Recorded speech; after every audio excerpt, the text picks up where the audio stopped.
அனைவருக்கும் வணக்கங்க. ஏதாவது ஒரு வேலை கிடைச்சா போதும், ஏன் அரசு வேலையா இருந்தா இன்னும் கொஞ்சம் நல்லா இருக்குமே அப்படின்னு சொல்லிட்டு வாழ்க்கையோட அடுத்த கட்டத்தை நோக்கி போகிறதுக்கு யோசிச்சுட்டு இருக்கீங்களா? வாங்குங்க, உங்களுக்காகவே வந்திருக்குது மத்திய அரசு வேலை வாய்ப்பு. கல்வி தகுதி என்ன, சம்பளம் எவ்வளவு, எல்லாத்தையும் டீட்டெயில பார்க்கலாம். மிக குறிப்பா நான் கொடுத்திருக்கிறேன், இந்த டீட்டெயிலாம் முழுசா பாருங்க. அது மட்டும் இல்லாம இந்த தகவல், இந்த மத்திய அரசு வேலை வாய்ப்பு யாருக்கெல்லாம் தேவைன்னு நம்புறீங்களோ அவங்க எல்லாருக்கும், வேலைக்காக எதிர்பார்த்துட்டு இருக்க ஒவ்வொருவருக்குமே ஒரு வேலை என்பது ரொம்ப முக்கியமானதுதான். அவங்களுக்கெல்லாம் ஷேர் பண்ணுங்க.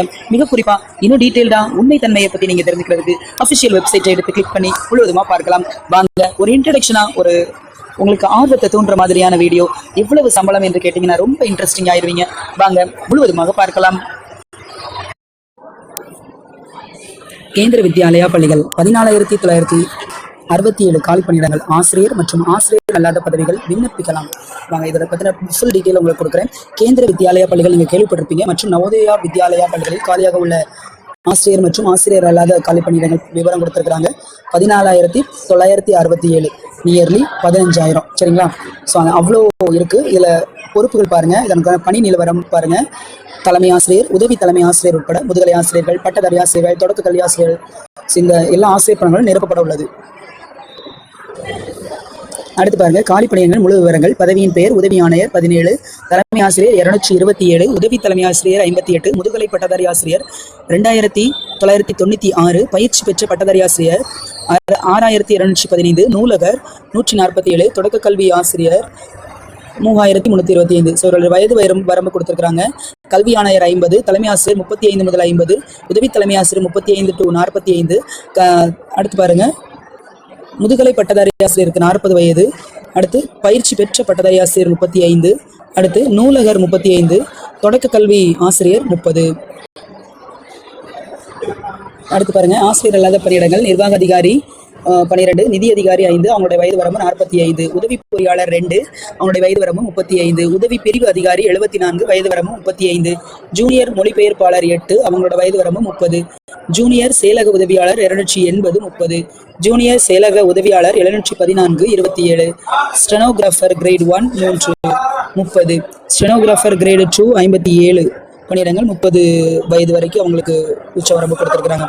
ஜூனியர் செயலக உதவியாளர் HR RO கிரேடு, அதில் பாருங்க 46 பணியிடங்கள் காலியாக இருக்கு. 27 வயது நிரம்பியவராக இருக்க வேண்டும். ஜூனியர் செயலக உதவியாளர் JNB, ஸோ இதில் பாருங்க கிட்டத்தட்ட 552 பணியிடங்கள் காலி பணியிடங்கள் இருக்கு. 27 வயது தான் தகுதி. லேப் உதவியாளர் 165 பணியிடங்கள், 30 வயது நிரம்பியவராக இருக்க வேண்டும். பல்நோக்கு ஊழியர் 24 பணியிடம், 30 வயது நிரம்பியவராக இருக்கணும். ஆக மொத்தம் பாருங்க, டோட்டலாக ஓவரால் அந்த ஆசிரியர் பணி மற்றும் ஆசிரியர் சார்ந்த பணி, ஆசிரியர் இல்லாத பணியாளர்கள் 14,967 பேருக்கும் அப்படின்னு ஃபுல் டீட்டெயிலாக நான் உங்களுக்கு கொடுத்துருக்குறேன். ஸோ இதில் தேவையானவங்க யார், தகுதியானவங்க அப்படின்னு பார்த்து அதற்கு முன் தயாரிப்போடு நம்ம அப்ளை பண்ணணும்.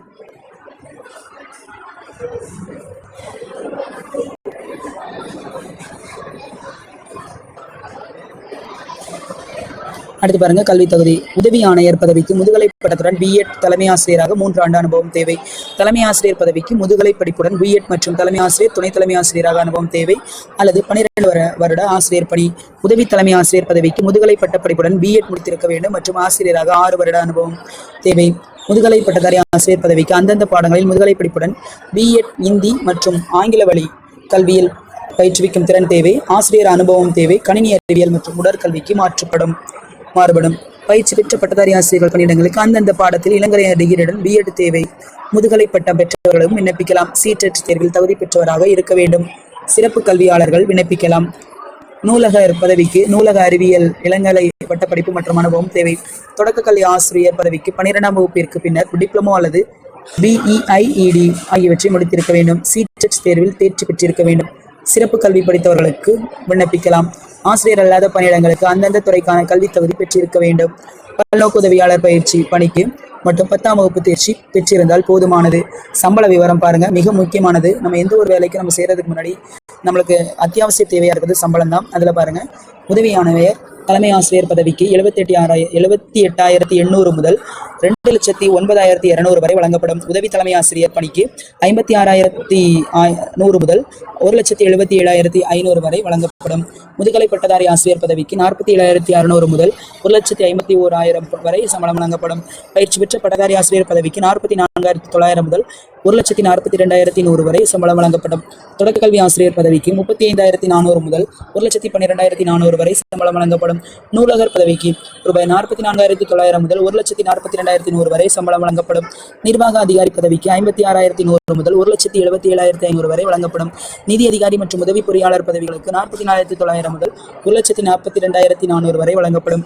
உதவி பிரிவு அதிகாரி மற்றும் ஜூனியர் மொழிபெயர்ப்பாளர் பதவிகளுக்கு 35,400 முதல் 1,12,400 வரை வழங்கப்படும்.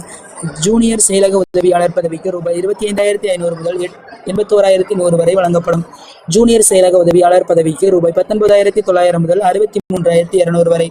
ஸ்டெனோகிராஃபர் பதவி கிரேட் 1 பதவிக்கு 35,400 முதல் 1,12,400 வரை வழங்கப்படும். ஸ்டெனோகிராஃபர் கிரேட் 2 பதவிக்கு 25,500 முதல் 81,200 வரை வழங்கப்படும். லேப் உதவியாளர் மற்றும் பல்நோக்கு ஊழியர் பதவிகளுக்கு 18,000 முதல் 56,900 வரை வழங்கப்படும். இந்த பணிகளுக்கு தேர்வு செய்யப்படும் முறை 2 கட்ட தேர்வு முறை. 1 நேர்காணல் முறை. தகுதியானவர்கள் தேர்வு செய்யப்படுவார்கள். எழுத்து தேர்வுக்கு 85% மதிப்பெண்கள் மற்றும் நேர்காணல்களுக்கு 15% மதிப்பெண்கள் வழங்கப்படும். ஸ்டெனோகிராஃபர் மற்றும் ஜூனியர் செயலக உதவியாளர் பணிக்கு திறன் தேர்வு உண்டு. மிக முக்கியமானது விண்ணப்பிக்கும் முறை. இந்த வெப்சைட் அட்ரஸில் தான் நீங்கள் போய் உங்களோட அப்ளிகேஷனை ஃபில் பண்ணணும். இதில் பாருங்கள், தேர்வு கட்டணம் 1,200 முதல் 2,300 வரை இருக்குது. செயலாக்க கட்டணமாக ரூபாய் 500 வசூலிக்கிறாங்க. இந்த வேலைவாய்ப்பு அறிவிப்பை நம்ம கிளிக் பண்ணி நம்ம பார்த்துக்கலாம். இன்னும் அதிகபட்ச தகவல் வேணும் அப்படின்னா நீங்கள் கல்வி லெசன் சேனலை ஃபுல்லாக நீங்கள் சப்ஸ்கிரைப் பண்ணி வச்சுக்கோங்க. உங்களோட டெய்லி அப்டேட் நான் உங்களுக்கு கொடுத்துட்டே இருப்பேன். எந்த மாதிரிலாம் நம்மளுக்கு வாய்ப்புகள் வருது அப்படிங்கிறத உங்களுக்கு சொல்லுவேன். மிக முக்கியமான தேதிகள் பாருங்கள், முக்கிய நாட்கள். இது மிக முக்கியமான ஒன்று. இதை நம்ம மறந்துடவே கூடாது. விண்ணப்ப தொடக்கம் 14/11/2025. விண்ணப்பிக்க கடைசி நாள் 4/12/2025. தேர்வு தேதின்னு சொல்லலை, நேர்காணலுக்கான தேதியும் சொல்லலை. பட் நம்ம தயாராகிறது மிக முக்கியமாக ரெடி ஆகிடலாம். சீட்டை கிளியர் பண்ண எல்லா ஆசிரியர்களுமே இதுக்கு தகுதியானவங்க தான். நீங்கள் ரெடி ஆகிக்கலாம்.